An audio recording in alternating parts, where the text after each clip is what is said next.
Hey, we're going to talk about color theory for a second. So I'm trying to paint this and mimic what I see without using the color picker tool. Because of that, I need to understand what the colors and the lighting situation is going on here. So specifically, we're going to talk about this, which is bounce light that's coming back from the table, which is why it has this like bluish look to it. So if the light is coming down like this, right?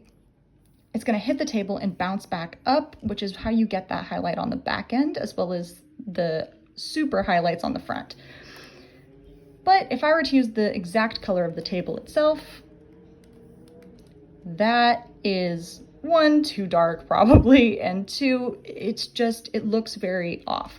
Even if I were to move this up a little bit into more of the lighter tones, it's still very bright. Now, if that's your style, fantastic. I would also probably use those colors because I like adding bright colors into my work.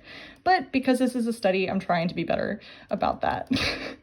So instead, what you would do is you would actually consider what the object is itself.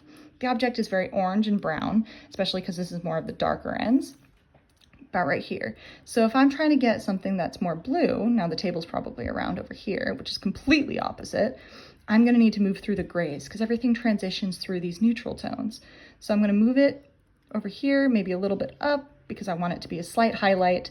And now I have to decide whether or not I'm going to go this way or this way.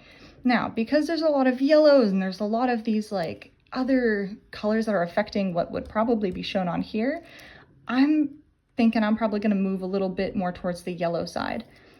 And now when I put that on, it matches a lot better.